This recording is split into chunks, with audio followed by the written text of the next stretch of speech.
4장 1절이에요. 8절까지 제가 읽겠습니다. 디모데후서 4장 1절. 성경이 없는 분들은 앞에 자막을 보시면 되겠습니다. 제가 읽습니다.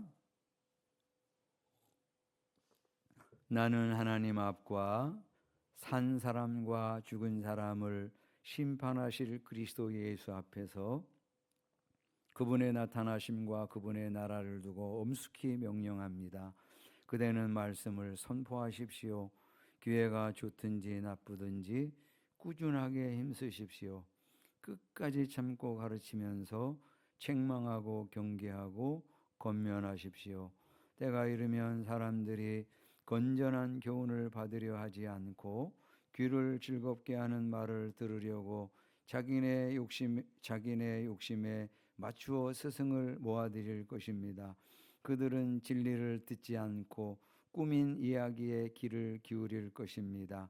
그러나 그대는 모든 일에 정신을 차려서 고난을 참으며 전도자의 일을 하며 그대의 직무를 완수하십시오. 나는 이미 부어드리는 제물로 피를 흘릴 때가 되었고 세상을 떠날 때가 되었습니다. 나는 선한 싸움을 다 싸우고 달려갈 길을 마치고 믿음을 지켰습니다. 이제는 나를 위하여 의의 면류관이 마련되어 있으므로 의로운 재판장이신 주님께서 그날에 그것을 나에게 주실 것이며 나에게만이 아니라 주님께서 나타나시기를 사모하는 모든 사람에게도 주실 것입니다. 아멘. 우리는 모두 2024년의 마지막 주일 예배를 드리고 있습니다. 우리에게 마지막이라는 것은 매우 익숙합니다. 그래서 매일의 마지막 시간 12시, 저녁 12시 그 시간이 너무나 익숙해서 그날을 우리가 맞이하고 그 시간을 또 보내면서 새날을 맞이해요. 창조의 질서대로 하면 어둠이 오면 우리가 잠을 자고 그리고 날이 밝아지면 우리가 일어나 활동을 해야 되는데 어쩌자고 이 유튜브니 뭐 이런 것들이 이제 발달이 되면서 젊은 세대들이 어두워졌는데도 잠도 잘 안 자고 이러다 보니까 정신과적인 질병들이 만연하기 시작하고 육체적인 질병은 말할 것도 없어요. 그냥 자연스럽게 이 12시를 깨어서 그냥 이렇게 지나가면서 새날을 맞이하는 일들이 너무 많아요. 이 매월의 마지막 날도 그리고 매년의 마지막 날도 우리가 익숙하게 맞이하고 그리고 보냅니다.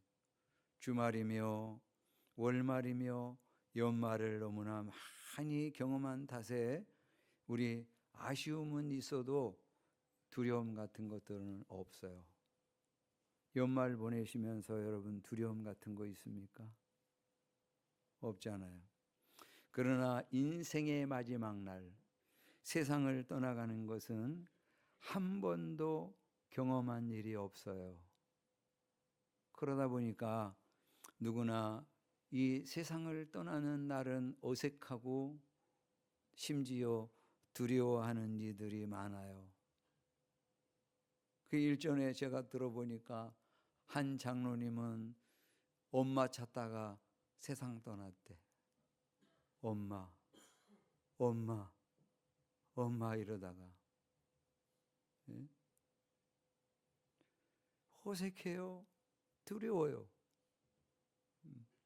그런데 오늘 본문에 나오는 사도 바울은 자신이 세상을 떠날 때가 되었다고 너무나도 담담하게 고백하고 있잖아요. 6절의 말씀을 보세요.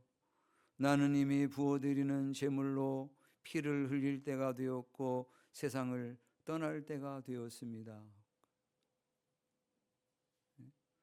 내 부어드리는 제물, 이것은 우리가 먼저 쓰던 성경으로 보면 관제와 같이 벌써 부어지고, 관제 혹은 전제라고 하는 이 제사는 제물을 다 쪼개어 놓고, 그리고 제단에 올려놓고, 그 제단의 마지막 순서로 포도주를 그 제물과 그 제단 주위에 뿌리는 그 순서를 얘기해요. 마지막을 얘기하는 거예요.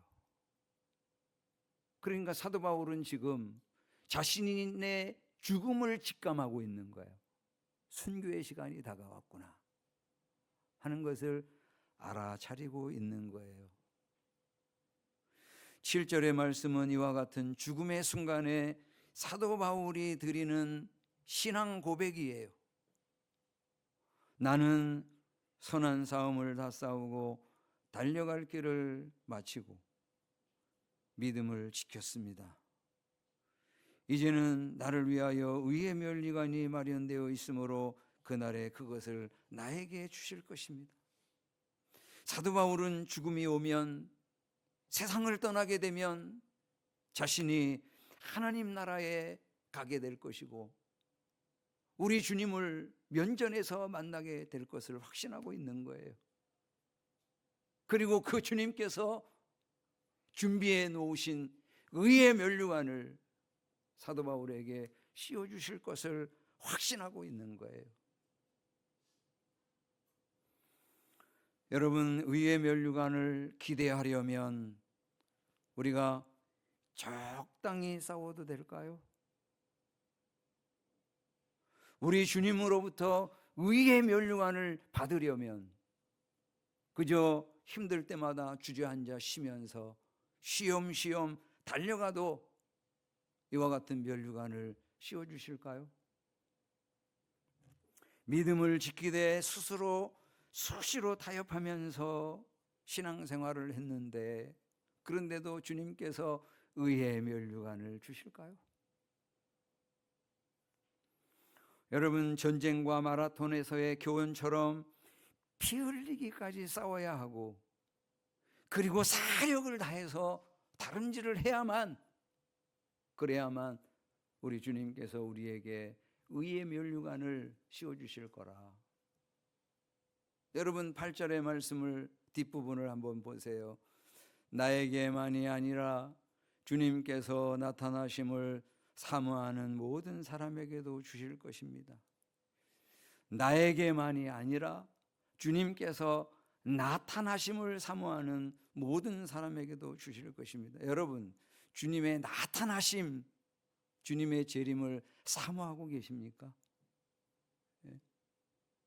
적어도 주님이 오늘 오셨으면 좋겠다, 주님이 빨리 오셨으면 좋겠다, 그런 주님의 다시 오심을, 재림을 사모하는 그런 사람들이라면 여러분, 이 피 흘리기까지 싸워야 되지 않겠어요?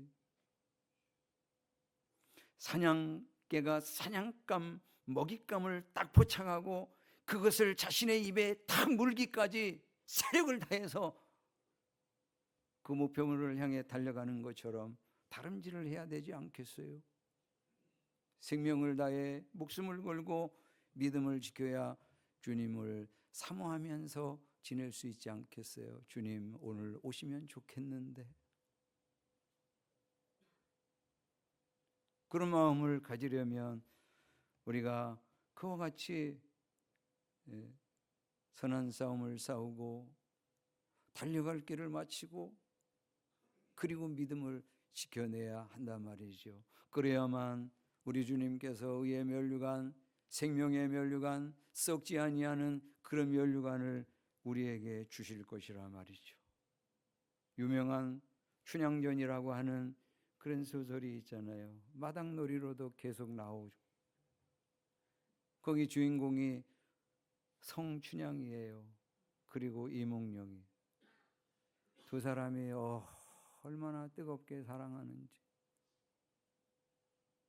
헤어지기 싫어. 그런데 이두령이 과거 시험을 보러 가야 돼. 그래서 떠났다고. 때마침 변사또라고 하는 사람이 부임해 와가지고는 자꾸 이 춘향이에게 그냥 한눈에 반해가지고 자꾸 불러들여서 수청을 들으라고 자꾸 그러잖아요. 그런데도 춘향이가 그럴 수 있습니까? 그러니 자꾸 거절하고 자꾸 그러다 보니까 감옥에 갇히게 되고, 그리고 이게 마당놀이 보면 여기 이렇게 칼 차고 있잖아. 그래서 감옥에 갇혀 있잖아요. 만약에 춘향이가 수시로 타협하고 그냥 수청을 들어주고 뭐 이러면은 이 몽룡이가 오늘 내일 오기를 그렇게 사모하면서 기다릴 수 있을까요? 차라리 오지 말았으면 좋겠는데, 안 와야 되는데, 이럴 거 아닙니까, 여러분? 그런데 철저하게 정절을 지키고 그랬으니까 이 사람이 오기를 그렇게 사모하면서 기다릴 수 있는 그런 사람이 된 거죠. 마침내 장원 급제하여 암행어사가 되어 가지고 오는데 기쁨으로 맞이할 수 있는 그런 상황이 되어지는 거잖아요. 그것처럼 주님을 우리가 사모하려면, 주님의 다시 오심을 사모하려면 우리가 목적이 이끄는 그런 삶을 살아야 된다고. 여러분, 주님이 우리를 구원하신 목적이 뭐냐 말이지. 주님이 우리를 당신의 피로 사셔서 주님의 몸된 교회의 지체로 삼으신 이유가 뭐냐 말이지. 예수 그리스도를 보내셔서 그분의 생명을 내어주시면서까지 하나님 아버지의 사랑받는 자녀와 딸로 삼으신 목적이 뭐냐 말이지. 그럴 때 우리는 그걸 너무 잘한단 말이지. 복음을 전하기 위해서 2절의 말씀대로 말씀을 선포하기 위해서 우리를 창조하신 예수, 우리를 구원하신 예수, 우리를 심판하러 오실 예수, 그분을 증거하기 위해서 저와 여러분을 불러주셨단 말이죠.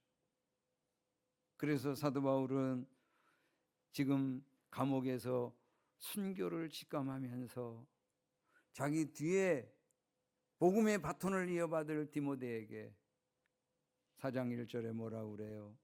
나는 하나님 앞과 산 사람과 죽은 사람을 심판하실 그리스도 예수 앞에서 그분의 나타나심과 그분의 나라를 두고 엄숙히 명령합니다. 그대는 말씀을 선포하십시오. 그대는 말씀을 선포하십시오. 그러면서 기회가 좋든지 나쁘든지, 기회가 좋다는 얘기는 뭐예요? 말씀을 전할 그런 환경이 좋다는 거예요. 그리고 기회가 나쁘다는 얘기는 뭐예요? 복음을 전하기가 너무 어려운 상황이란 말이죠.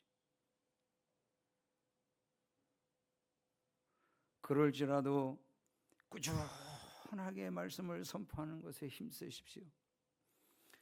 끝까지 참고 가르치면서. 여러분, 이 말씀을 할 때 말씀을 전하고 그리고 성도들을 가르치는 데 있어서 인내가 필요하면, 오래 참음이 필요하면 영혼 구원이 너무나도 어렵다는 것을 예수님도 아셨어요. 사도 바울도 알았어요. 성도들이 잘 성장하지 않는다는 것을 예수님이 잘 아셨어요. 왜냐하면 예수님께서 제자들을 데리고 다니면서 3년 동안 제자 훈련을 하고 양육하는데 잘 안 자라거든. 엉뚱한 소리나 해서 십자가를 말씀하시는데 이 사람들은 자꾸만 무슨 영광을 얘기하고 있고,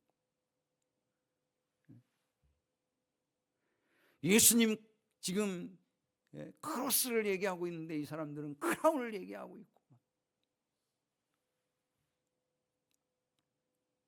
예루살렘에 올라가면 죽을 거야 하고 죽음을 그렇게 얘기하고 있는데 이 사람들은 3년 동안이나 훈련받았는데도 주님의 영광 중에 우리 한 사람은 우편에 한 사람은 좌편에 이러고 앉았고, 사도 바울도 수없이 돌아다니면서 영혼 구원에 애쓰는데 여관에서 잘 영혼 구원이 잘 안 일어난단 말이지. 그래서 예수님께서 마태복음 13장에 씨 뿌리는 비유를 해주신 거라, 제자들에게. 씨 뿌리는 비유. 왜 제자들에게 씨 뿌리는 비유 얘기했겠어요, 여러분? 첫 번째, 씨를 뿌리는데 어떤 밭에 떨어졌다고요? 길가에. 길가밭에 떨어져. 그랬더니 이 길가밭에 떨어진 하나님의 말씀 씨앗은 이게 악한 자가 와서 자꾸 가져가 버려요. 빼앗아가 버려요. 그러니 이게 무슨 자라날 수가 있어요, 여러분? 그 다음에 돌짝밭이 있는데 그 돌짝밭에는 씨앗이 뿌려져가지고 조금 싹이 나는 듯한데 세상의 염려와 재리의 유혹 때문에 그냥 자꾸 포기해버려. 가시떨기 밭이 있는데 이거는 약간의 핍박이 오면 그러면 어휴 이래가지고는 자꾸 포기해버려. 예수님이 이와 같은 얘기를 제자들에게 하시는 이유가 뭐예요?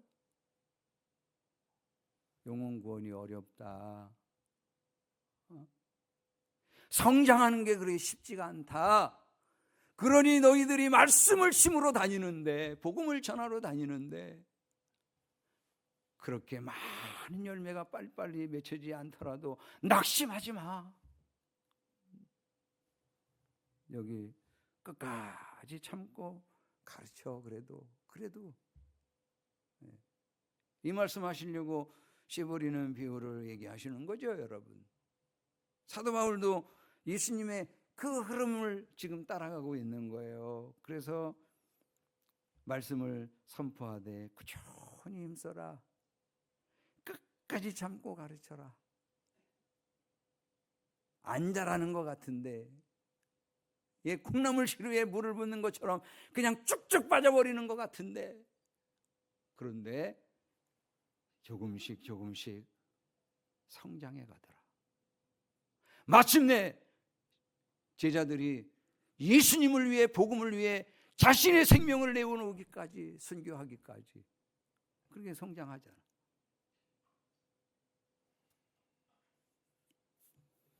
여러분, 3절의 말씀에 때가 이르면 사람들이 건전한 교훈을 받으려 하지 않고 그랬는데, 이 때가 어떤 때예요? 그 바로 앞장에 3장 1절의 때예요. 3장 1절의 말씀에 보니까 그대는 이것을 알아두십시오. 말세에 어려운 때가 올 것입니다. 사람들은 자기를 사랑하며 돈을 사랑하며 뽐내며 교만하며 하나님을 모독하며 부모에게 순종하지 아니하며 감사할 줄 모르며 불경스러우며 무정하며 원한을 풀지 아니하며 비방하며 절제가 없으며 난폭하며 선을 좋아하지 아니하며 배신하며 무모하며 자만하며 하나님보다 쾌락을 더 사랑하며. 이와 같은 때가 오면 그럼 사람들은 건전한 교훈, 진리의 말씀, 하나님의 생명의 말씀, 이것보다 귀를 즐겁게 하는 말을 들으려고 자기네 욕심에 맞추어 스승을 모아드릴 것이다. 그래서 자꾸 기복적인 메시지에 귀를 기울이고 그것에 대해서는 아멘 아멘 그러면서 그냥 화답을 하는데, 우리 주님 따라가야 합니다. 좁은 길 걸어가야 합니다. 십자가의 삶을 살아야 합니다. 이것에 대해서는 자꾸 애써 귀를 막는 그런 시대가 된다. 사도 바울이 지금 얘기하고 있는 거잖아요. 4절에 그들은 진리를 듣지 않고, 진리는 예수 그리스도에 대한 이야기고 진리는 하나님의 생명의 말씀이잖아요. 근데 그거에 대해서 듣지 않고 꾸민 이야기, 유혹하는 이야기, 이단들의 이야기, 이건 왜 이렇게 잘 먹히는지, 이단들은 왜 이렇게 잘 먹히는지. 그래가지고 한국 교회는 부흥이 잘 안 된다고 그러는데 이단들은 왜 이렇게 부흥이 지금 많이 되고 있나 도대체? 왜 꾸민 이야기에 대해서는 귀를 그렇게 잘 기울이고 있나? 그래가지고 꾸민 이야기 거기에는 사람들이 몰려갈 뿐만 아니라 헌금도 어마어마하게 많이 들여가지고 얘네들은 왜 이렇게 재산이 많아? 그래가지고 우리 한국교회 성도들이 막 눈물로 어렵게 교회당을 줘놓으면 그 교회당을 얘네들이 경매로 툭툭 가져가는 거죠. 수없이 많은 교회당을 하나님의 교회나 신천지가 가져가 버려요. 대표적인 것 중에 하나가 저 판교 지역에 한 600억짜리 그런 교회당을 하나 탁 지어놨는데 이게 부도가 나니까요, 하나님의 교회가 260억에 경매 받아갔어.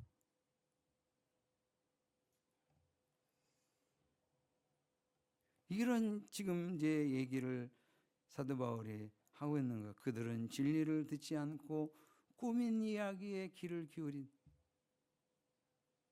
자꾸 유혹하는 그런 메시지에 귀를 기울이고 하나님의 생명의 말씀에 대해서는 반응이 없어. 그러나 5절에 그대는 모든 일에 정신을 차려서 고난을 참으며 전도자의 일을 하며 그대의 직무를 완수하십시오.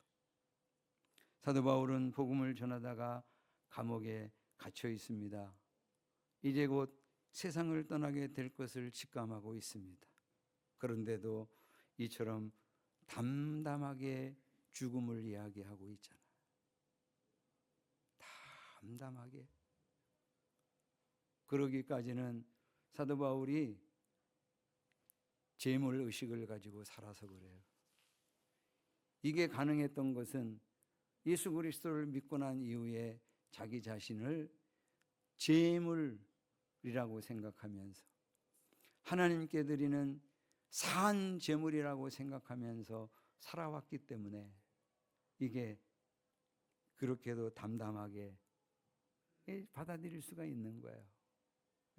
6절의 말씀을 보세요, 여러분.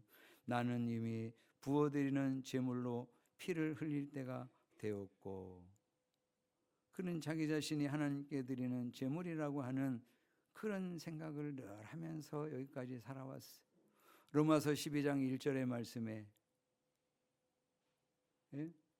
형제자매 여러분, 그러므로 나는 하나님의 자비하심을 힘입어 여러분에게 권합니다. 여러분의 몸을 하나님께서 기뻐하실 거룩한 산 제물로 드리십시오. 자기는 산 제물로 드리지 않으면서 로마에 있는 성도들에게 여러분의 몸을 산 제물로 드리십시오, 이럴 수 있어요? 자기 자신이 산 제물로 이미 드렸죠. 그러니까 로마에 있는 성도들에게도 여러분의 몸을 하나님이 기뻐하시는 산 제물로 드리십시오 라고 말할 수 있는 거죠. 여기 몸은 이 육체를 얘기하는 게 아니라 헬라어로 소마라고 하는 단어인데 전인, 자기 자신 전체, 자기 자신을 하나님이 기뻐하시는 거룩한 산 제물로 드리십시오. 사도 바울은 이 마음을 가지고 평생을 살았어요.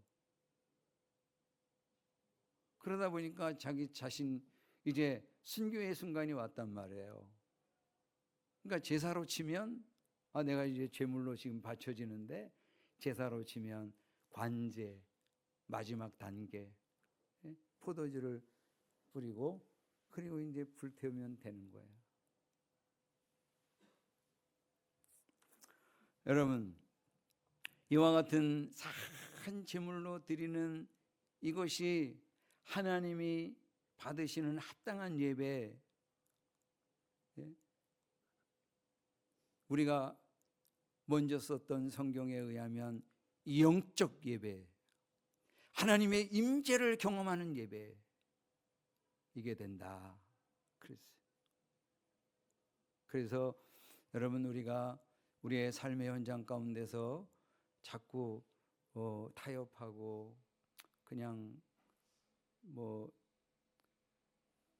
정체성을 흐릿하게 하고 이 사람 믿는 거야 안 믿는 거야, 교회 다니는 거야 안 다니는 거야, 이렇게 이제 우리가 살면, 그러면 우리가 주님 전에 올라왔을 때도 하나님의 임재를 경험할 수가 없어요.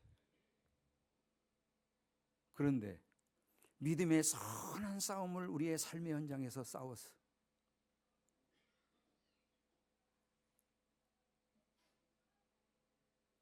그리고 나서 교회에 딱 오잖아요. 그러면 찬양이 막 그냥 가슴을 치게 돼. 우리 주님이 뒤에서 오셔서 다 안아주시면서 너 참 잘했어, 내가 봤어 하고 말씀하시는, 그런 이 하나님을 자꾸 느끼고 경험하고 하나님의 음성을 듣게 되는 그런 영적 예배, 하나님의 임재를 경험하는 예배를 드리게 된단 말이죠. 여러분, 지지난주에 제가 김포 제일교회에 가가지고 은퇴자들 예배 설교하러 간다고 그랬었죠. 갔더니 장로님 3분, 안수 집사님 3분, 권사님 9분 이렇게 은퇴하시더라고.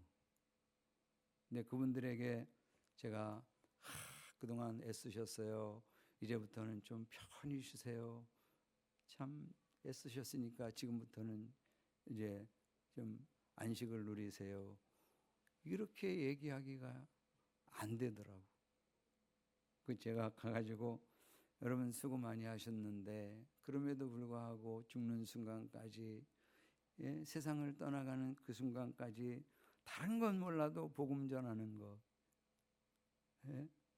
영혼 구원하는 것, 이것만큼은 멈추셔서는 안 됩니다. 이거 최선을 다해서 감당하셔야 됩니다. 그래야 주님이 오실 때, 혹은 우리가 생명을 다하고 주님께로 가는 그날에 우리가 사도 바울처럼 담담하게 죽음을 맞이하고, 더 나아가서는 우리 주님께서 나를 위하여 의의 면류관이 예배되었다고 그렇게 고백하실 수 있으실 겁니다. 그렇게 제가 설교를 해드렸어요. 여러분, 얼마 전에 저희 친구 목사님들을 만났는데, 이 친구들하고는 36년직이야. 36년. 88년도에 대학에 들어갔을 때, 저 군대까지 다 하고 이제 대학에 들어갔는데, 그때 이제 들어갔더니 6년 동생들이 있더라고. 6년 동생들. 근데 걔네들이 대부분이고, 저처럼 군 생활 다 하고 직장 생활하고 막 이러다가 온 그런 사람들이 몇 있었어요. 이 사람들하고 이제 그때부터 이제 같이 지내게 된 거지. 지금 그러다 보니까 36년이 됐어. 2개월에 한 번 정도씩 만나는데, 목회가 왜 이렇게들 바쁘신지 다들. 그래가지고 한 4개월 만에 만난 것 같아. 평택에서 만났는데 같이 식사하고 목회적인 이야기들도 나누고 그러다가, 오늘은 우리가 영화 한 편 보고 헤어지지, 이래가지고 영화를 한 편을 봤어요. 소방관이라는 영화. 소방관. 이 소방관 영화를 만든 지가 꽤 오래돼요. 그런데 코로나가 오고 그다음에 주연을 맡은 배우가 무슨 음주운전을 했는지 무슨 사고를 쳤어. 그래가지고 지금 개봉하면 안 되겠구나. 그래가지고 조금 늦췄다가 이제 최근에 올해 이제 개봉을 한 거예요. 근데 이 감독이 이 영화를 만들게 된 것은 홍제동 화재 사건 이거를 모티브로 삼아서 만든 거죠. 홍제동 화재 사건은요, 그냥 다세대 주택 거기에 불이 난 거예요, 여러분. 그런데 이게 오래되고 너무 오래 그 낙후가 돼가지고 거기 소방관들이 들어가가지고 이제 빨리빨리 처리해가지고 착 나왔다고 다 끝냈어. 그런데 그 건물의 주인 되는 아주머니가 내 아들이 저기 아직도 있다고, 내 아들이. 이러니까 거기에 이제 그 한 아이를 한 사람을 구출하려고 소방관들이 9명이나 들어갔다가 이게 그냥 무너져 버리는 바람에 6명이 사망하고 3명이 부상당하는 엄청난 그런 이제 사고가 일어났던 거예요. 근데 제가 그 영화를 이제 보고 나오는데 너무 가슴이 먹먹하더라고. 그 한 사람 구하려고 그냥 그 소방관들이 그 불 속으로 뛰어들어가는데 그러다가 결국은 자신들의 생명을 다 잃어버린 거 아니에요? 그냥 가슴이 참 먹먹해. 그러면서 한편으로 제 마음 가운데 드는 마음이 뭐냐면 이게 육신의 생명을 구하기 위해서 이렇게 불 속으로 뛰어들어가 가지고 막 생명 구하려고 애를 썼는데 우리는 육신의 생명이 아니라 주님이 천하보다도 귀하게 여기는 이 영혼, 이 생명을 구하려고 이렇게 애쓰고 있나? 이 정도로 열정을 불태우고 있나? 한 그런 질문이 제 자신에게 자꾸 오는 거예요. 여러분, 우리는 이만큼 큰 열정을 가지고 영혼을 구원하려고 하는가?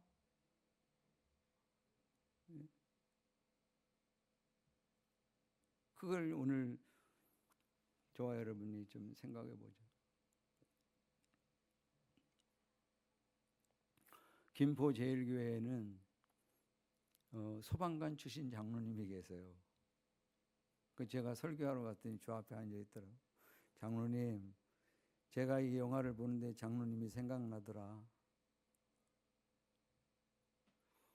근데 이 장로님은 소방관 하시면서 트라우마가 생겼다고 그래요.